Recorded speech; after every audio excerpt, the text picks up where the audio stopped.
दर्शकों, आज हम आपको एक अल्लाह वाले और एक जालिम बादशाह की वो कहानी सुनाने जा रहे हैं जो जुल्म, घमंड और अल्लाह के इंसाफ की सबसे बड़ी मिसाल है।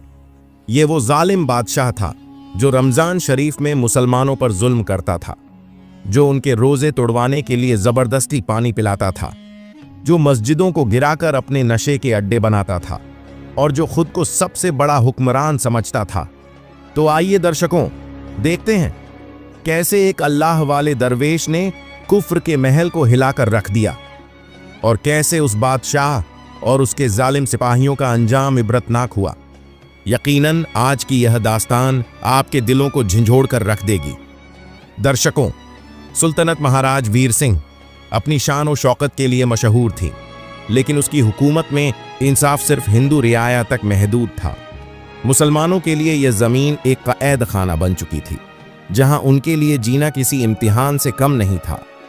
वो गुलामों की तरह जिंदगी गुजारने पर मजबूर थे। उनकी हर हरकत पर सख्त नजर रखी जाती थी और जरा सी भी नाफरमानी की सख्त से सख्त सजा दी जाती थी।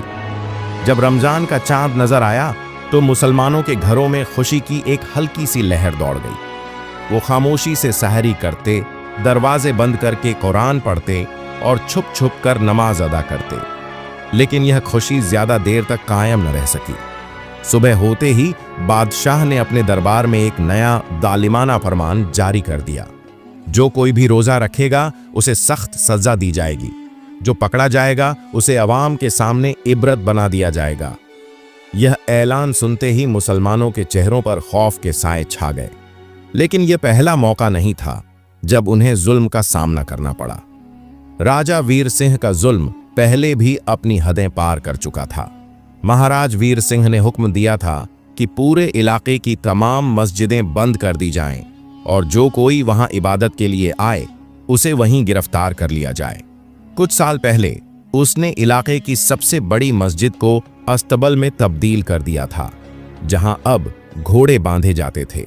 मुसलमानों के लिए यह सब सहन करना मुश्किल था, मगर कोई कुछ कर नहीं सकता था। मुसलमानों को जबरदस्ती महल की तामीरात में लगा दिया गया था।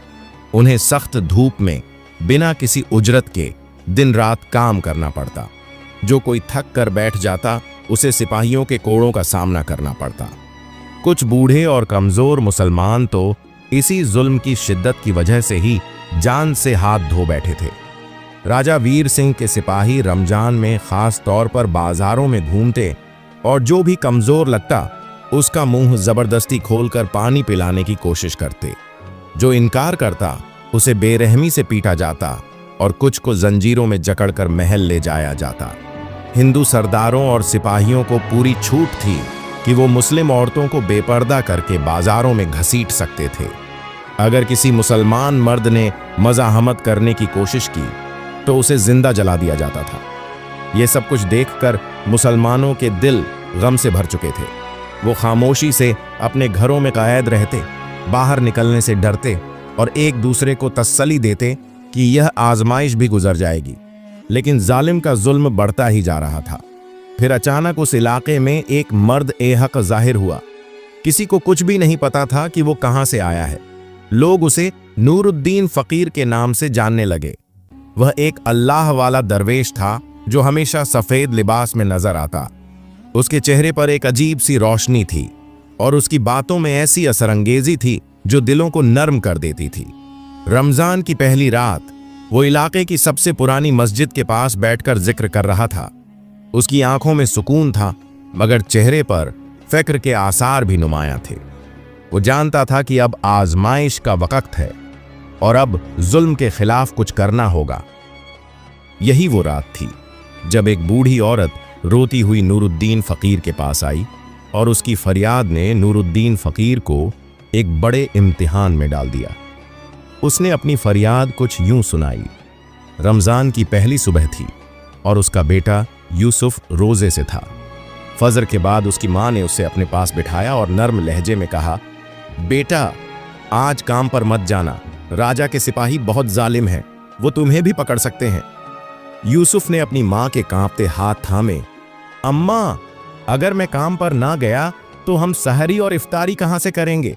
अल्लाह पर भरोसा रखें, मैं जल्दी आ जाऊंगा। उसने मां को तसल्ली दी और बाहर निकल गया।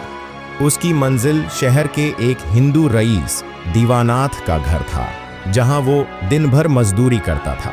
मगर यूसुफ को यह इल्म न था कि आज का दिन उसकी जिंदगी का सबसे बड़ा इम्तिहान बनने वाला है। यूसुफ बाजार में धीरे धीरे चल रहा था। उसके चेहरे पर रोजे की वजह से हल्की सी थकावट थी, लेकिन दिल में अल्लाह का जिक्र करता जा रहा था। वो सोच भी नहीं सकता था कि उसके हर कदम पर राजा के सिपाही नजर रखे हुए हैं। कुछ ही लम्हों बाद अचानक सिपाहियों के एक गिरोह ने उसका रास्ता रोक लिया। उनके सरदार राजकुमार सिंह ने, जो राजा वीर सिंह का करीबी साथी था, यूसुफ की तरफ देखकर हंसते हुए कहा, अरे ये तो रोजेदार लगता है, देखो इसके चेहरे पर कैसी कमजोरी है। दूसरे सिपाही भी जोर जोर से कहकहे लगाने लगे। यूसुफ पीछे हटने लगा, मगर राजकुमार सिंह ने तलवार निकाल ली। कहां जा रहा है? आओ देखते हैं तुम्हारा रोजा कितना मजबूत है। सिपाहियों ने यूसुफ को चारों तरफ से घेर लिया।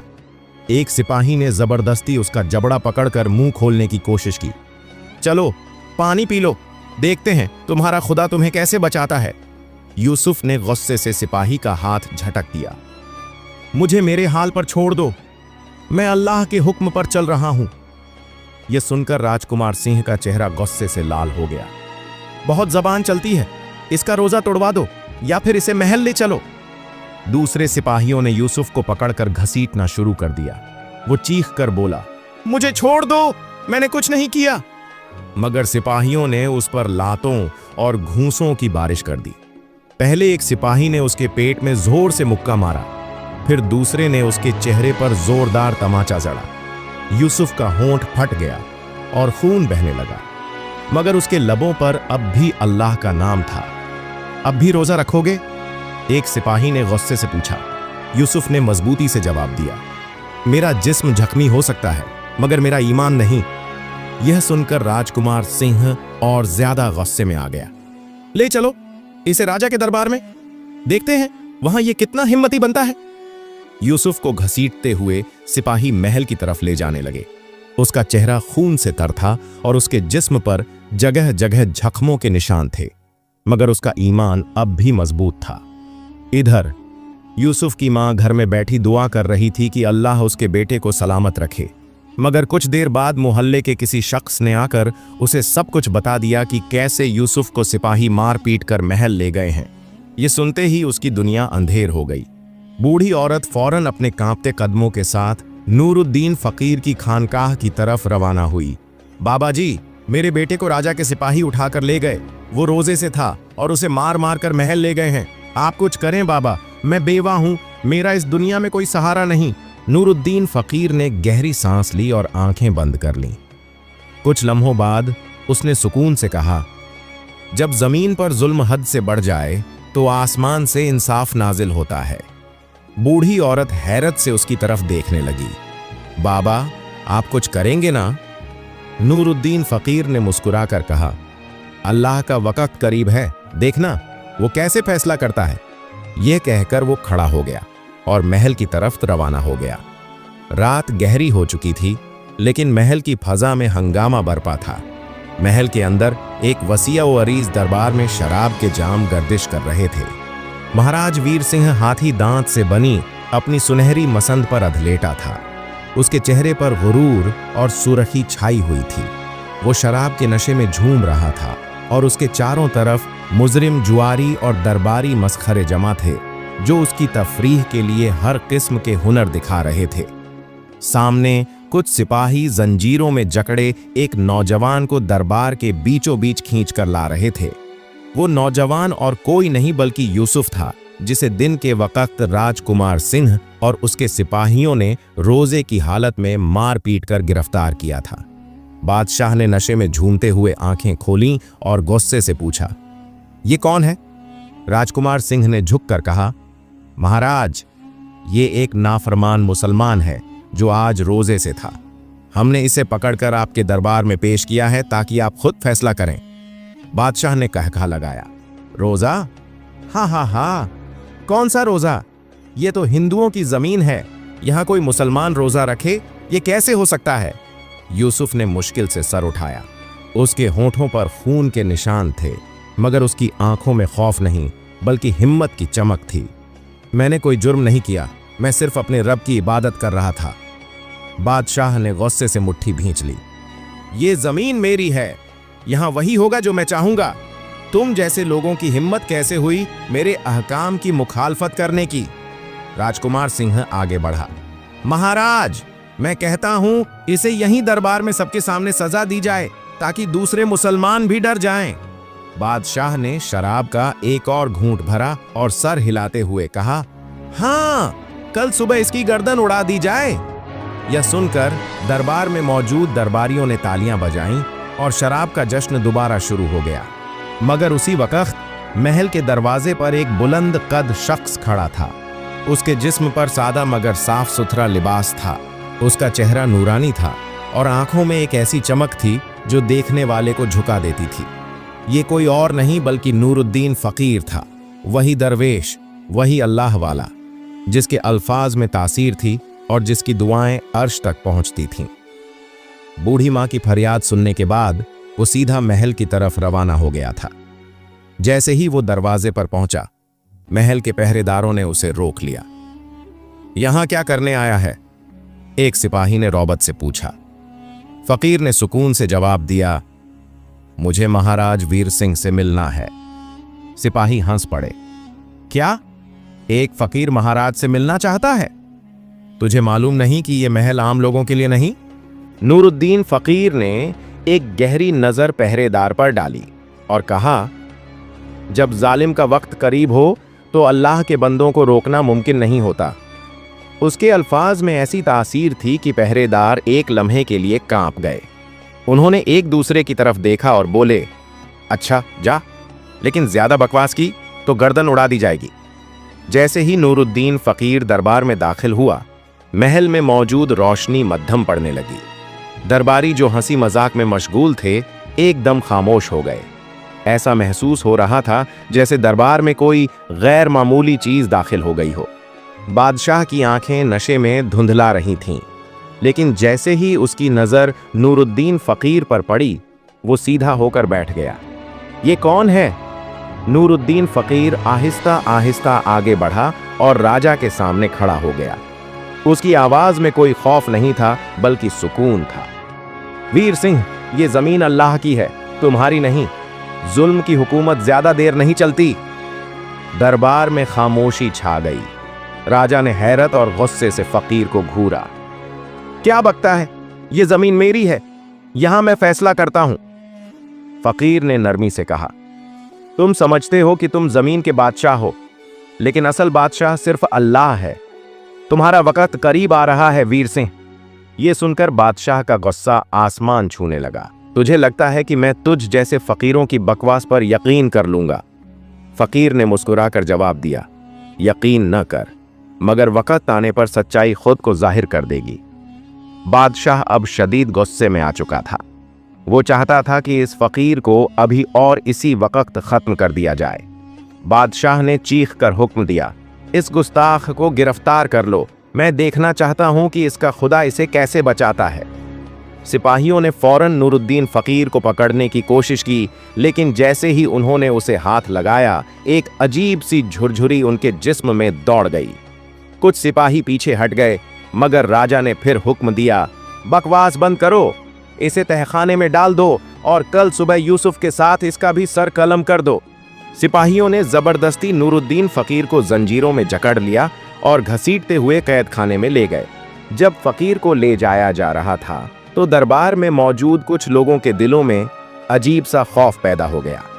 कुछ दरबारी खामोश हो गए और कुछ ने बादशाह की तरफ देखा, जैसे कहना चाहते हों, कहीं ये वाकई अल्लाह का बंदा तो नहीं। मगर राजा के चेहरे पर अभी भी गुरूर था। उसने एक और जाम अपने होंठों से लगाया और कहकहा लगाते हुए बोला, अब देखता हूं कि तुम्हारा खुदा तुम्हें कैसे बचाता है। ये कहकर वो फिर शराब और मौसीकी में मसरूफ हो गया। मगर वो नहीं जानता था कि जुल्म की रात बहुत करीब आ चुकी है। महल के तहखाने में दो कैदी जंजीरों में जकड़े जमीन पर बैठे थे, नूरुद्दीन फकीर और यूसुफ, वो नौजवान जिसे रोजा रखने के जुर्म में गिरफ्तार किया गया था। कैद खाने की दीवारों पर नमी थी और जमीन पर जगह जगह पानी और कीड़े मकोड़े रेंग रहे थे। मगर नूरुद्दीन फकीर की आंखें बंद थीं, जैसे वो किसी और दुनिया में हो। उनके होंठ हिल रहे थे और वो दिल ही दिल में अल्लाह का जिक्र कर रहे थे। यूसुफ, जिसके जिस्म पर जख्मों के निशान थे, बेचैनी से जमीन पर बैठा था। वो लगातार अपने हाथों को रगड़ रहा था और आहिस्ता से बोला, बाबा जी, क्या हम वाकई कल मर जाएंगे? नूरुद्दीन फकीर ने धीरे से आंखें खोलीं और सुकून से कहा, जिंदगी और मौत अल्लाह के हाथ में है बेटा।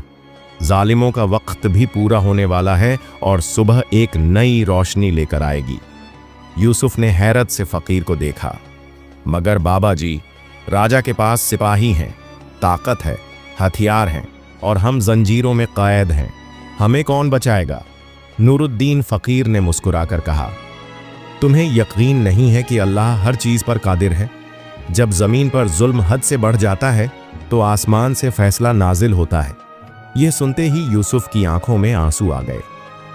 जब कैदी कैद खाने में अल्लाह का जिक्र कर रहे थे, उसी वक्त महल के अंदर एक अजीब ही माहौल था। राजा वीर सिंह अपने वसीया व अरीज दरबार में शराब के जाम लुढ़काता जा रहा था। उसके गिर्द हिंदू सरदार, दरबारी और राजकुमार सिंह जैसे जालिम सिपाही बैठे थे, जो उसके हर फैसले पर खुशी से तालियां बजा रहे थे। मौसीकी की आवाज गूंज रही थी और रक्स करने वाली औरतें बादशाह को खुश करने के लिए नाच रही थीं। राजा की आंखों में गरूर था। वो लगातार जाम पर जाम पीता जा रहा था और जोर जोर से हंस रहा था। देखो, वो फकीर जो मुझे धमकाने आया था, कल सूरज निकलने से पहले ही खत्म हो जाएगा। दरबारी कह कहे लगाने लगे और राजकुमार सिंह ने एक और जाम बादशाह के हाथ में दिया। महाराज, आपका फैसला सचमुच तारीख में याद रखा जाएगा। मुसलमानों को हमेशा के लिए सबक सिखाने का वक्त आ गया है। बादशाह ने सुरख आंखों से दरबारियों को देखा और गरूर से बोला, कल सुबह दरबार के बीचों बीच इन दोनों को फांसी दी जाएगी और मैं खुद देखूंगा कि इनका खुदा इन्हें कैसे बचाता है। यह कहते ही उसने एक और घूंट लेने के लिए जाम उठाया, लेकिन जैसे ही उसने उसे होठों से लगाया, अचानक उसके हाथ कांपने लगे। दरबार में मौजूद दरबारियों ने गौर किया कि बादशाह की आंखें अचानक खौफजदा लगने लगीं।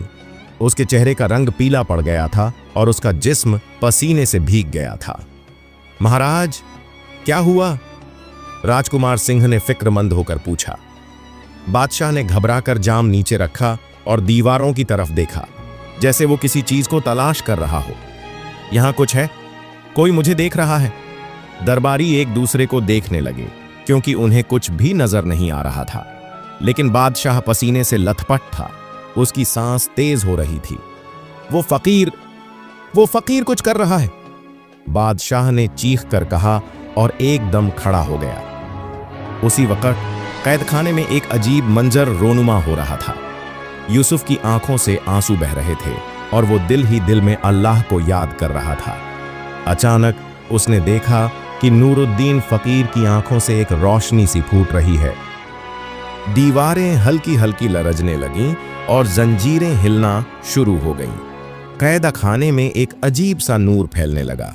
यूसुफ हैरत से देख रहा था और नूरुद्दीन फकीर की मुस्कुराहट गहरी हो गई। बेटा, सुबह करीब है और हक की रोशनी तुलू होने वाली है। जैसे ही सूरज की पहली किरण महल पर पड़ी, दरबार के बीचों बीच एक बड़ी फांसी की जगह तैयार की जा रही थी। सिपाही सख्त पहरे पर थे, हिंदू दरबारी तमाशाई बने खड़े थे और कुछ मुसलमान खौफजदा होकर इस मंजर को देख रहे थे। नूरुद्दीन फकीर और यूसुफ को जंजीरों में जकड़ कर लाया गया। फकीर का चेहरा सुकून में था, जबकि यूसुफ के चेहरे पर खौफ था। बादशाह अपनी सुनहरी मसंद पर बैठा हुआ था, मगर उसके चेहरे पर रात की दहशत के आसार मौजूद थे।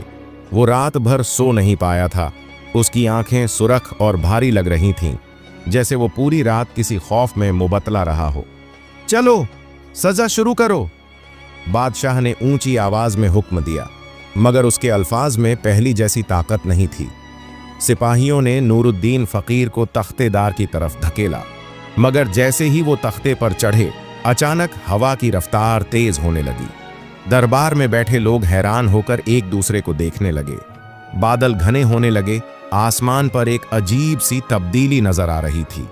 परिंदे तेजी से उड़ने लगे और महल की दीवारें हिलने लगीं। ये सब कुछ देखकर मुसलमान अल्लाहू अकबर के नारे बुलंद करने लगे, जबकि हिंदू दरबारी खौफजदा हो गए। ये क्या हो रहा है? राजकुमार सिंह चीखा। नूरुद्दीन फकीर ने आसमान की तरफ देखकर मुस्कुराते हुए कहा, जुल्म की रात खत्म होने वाली है और आज अल्लाह की अदालत लगने वाली है। दरबार में मौजूद हिंदू सरदार और सिपाही खौफजदा होकर एक दूसरे को देखने लगे। कुछ ने अपने हाथ जोड़कर पंडितों को बुलाना शुरू कर दिया कि शायद वो कुछ कर सकें, मगर सबकी जबानें गूंगी हो चुकी थीं। महाराज वीर सिंह अपनी सुनहरी मसंद पर बैठा हुआ था, मगर उसके चेहरे की रंगत उड़ी हुई थी। उसकी आंखों में शदीद खौफ था, मगर गरूर उसे झुकने नहीं दे रहा था। ये सब बकवास है, मैं नहीं डरता, मैं देखता हूं कि तुम्हारा खुदा क्या करता है। ये कहकर उसने सिपाहियों को इशारा किया, जल्दी करो, फकीर और इस नौजवान को फौरन कत्ल कर दो। सिपाही अभी आगे बढ़े ही थे कि अचानक एक जोरदार बिजली कड़की। ऐसा लगा जैसे पूरा महल लरज गया हो। दरबार में मौजूद हर शख्स की चीख निकल गई। दीवारों में दरारें पड़ने लगीं और जमीन हिलने लगी। ये क्या हो रहा है? राजकुमार सिंह चीख उठा और ठीक उसी लम्हे एक जबरदस्त झलझला आया। जब महल में झलझला आया और दरबारी अपनी जानें बचाने के लिए इधर उधर भाग रहे थे, एक जगह ऐसी भी थी जहां खौफ के बजाय सुकून था। ये वो जगह थी जहां शहजादी माला बैठी दुआ कर रही थी। शहजादी माला बादशाह वीर सिंह की इकलौती बेटी थी। वो शुरू से अपने वालिद की हुकूमत पर सवाल उठाती रही थी, मगर कभी हिम्मत न हुई कि वो उसके खिलाफ खड़ी हो। लेकिन जब उसने अपने वालिद का जुल्म, मुसलमानों की बेबसी और नूरुद्दीन फकीर की सच्चाई अपनी आंखों से देखी, तो वो अंदर से हिल गई थी। वो अपने महल के कमरे में तन्हा बैठी अल्लाह की तरफ रुजू कर रही थी। ए खुदाया, अगर तू वाकई सबसे बड़ा बादशाह है तो जालिम का अंजाम दिखा दे। अगर तू वाकई नूरुद्दीन फकीर को सच्चाई के साथ भेजा है तो मुझे हिदायत दे। मैं जानती हूं कि मेरे बाप ने जुल्म किया है। मैंने अपनी आंखों से मुसलमानों को मरते देखा है। मैंने यूसुफ को कैद में जाते देखा है। मैंने उस फकीर की बातें सुनी हैं। अगर तू चाहे तो सब कुछ बदल सकता है। शहजादी के आंसू उसके रुखसारों पर बह रहे थे और वो सजदे में गिर गई। ऐ खुदाया, मैं सच्चाई की तलाश में हूं। तू मुझे वो रास्ता दिखा जो मुझे सही राह पर ले जाए। ये दुआ अभी मुकम्मल भी न हुई थी कि अचानक जमीन हिलने लगी। शहजादी ने खिड़की से बाहर देखा तो महल के बड़े बड़े सुतून गिर रहे थे और उसके वालिद के दरबार में चीख पुकार मच गई थी। महल के बड़े बड़े सुतून धड़ाम से नीचे गिरने लगे। छत में दरारें पड़ गईं और दरबार में बैठे दरबारी इधर उधर भागने लगे। जो लोग अभी तक जश्न मना रहे थे, वो अब अपनी जान बचाने के लिए एक दूसरे को धकेल रहे थे। सिपाहियों ने नूरुद्दीन फकीर और यूसुफ को छोड़ दिया और अपनी जानें बचाने के लिए दरवाजे की तरफ दौड़ पड़े। महाराज वीर सिंह का जिस्म कांपने लगा। उसके हाथों में पकड़ा हुआ सोने का जाम जमीन पर गिर गया और उसकी आंखों में शदीद खौफ छा गया। ये सब क्या हो रहा है? नूरुद्दीन फकीर ने मुस्कुराते हुए कहा, वीर सिंह, अल्लाह जालिम को डील देता है, लेकिन जब उसका गजब नाजिल होता है तो वो किसी को नहीं छोड़ता। बादशाह के पांव तले जमीन लरजने लगी। नहीं नहीं, मैं माफी मांगता हूं, मुझे बचाओ। वो अपनी जान बचाने के लिए भागने लगा, मगर उसी लम्हे एक जोरदार धमाका हुआ और महल के दरवाजे जमीन में धंस गए। राजा ने मुड़कर दरवाजे की तरफ भागना चाहा, मगर अचानक जमीन उसके पांव के नीचे से सरकने लगी। बचाओ, मैं मरना नहीं चाहता। मगर अब बहुत देर हो चुकी थी। महल के सबसे बड़े सुतून पर बिजली गिरी और वो धड़ाम से सीधा राजा की मसंद पर जा गिरा। राजा वीर सिंह वहीं दबकर हलाक हो गया। बादशाह के मरने के बाद झलझला थम गया और फजा में एक सुकून सा फैल गया। महल के बड़े हिस्से तबाह हो चुके थे और दरबार में मौजूद ज्यादातर जालिम सिपाही या तो हलाक हो चुके थे या भाग चुके थे। नूरुद्दीन फकीर ने आसमान की तरफ देखा और अल्लाह का शुक्र अदा किया। आज जुल्म का एक बाब हमेशा के लिए खत्म हो गया। यूसुफ हैरत से ये सब देख रहा था और उसकी आंखों में आंसू थे।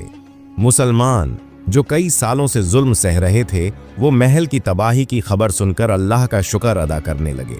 अगली सुबह मुसलमान आज़ादी के साथ नमाज पढ़ने के लिए मस्जिद में जमा हुए। नूरुद्दीन फ़कीर मस्जिद के दरवाजे पर खड़े होकर बोले, जो अल्लाह के रास्ते पर चलता है वही कामयाब होता है, और जो गुरूर में आकर अल्लाह के हुक्म को झुटलाता है उसका अंजाम राजा वीर सिंह की तरह होता है। ये कहकर नूरुद्दीन फ़कीर खामोश हो गए और आसमान की तरफ देखने लगे। शहजादी, जो मौजज़ाती तौर पर बच चुकी थी, वो मस्जिद के करीब पहुंची जहां नूरुद्दीन फ़कीर पहले से मौजूद थे। उनके चेहरे पर एक सुकून था, जैसे वो पहले से जानते थे कि सब कुछ ऐसा ही होने वाला है। शहजादी कांपते कदमों से उनके करीब आई और सर झुका लिया।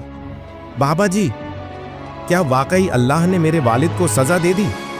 नूरुद्दीन फ़कीर ने आहिस्ता से कहा, जुल्म ज्यादा देर तक कायम नहीं रह सकता, और अल्लाह जालिम को उस वक़्त पकड़ता है जब वो खुद को सबसे ज्यादा महफूज समझता है। शहजादी की आंखों में आंसू आ गए। बाबा जी, क्या मेरे लिए भी कोई बख्शिश है?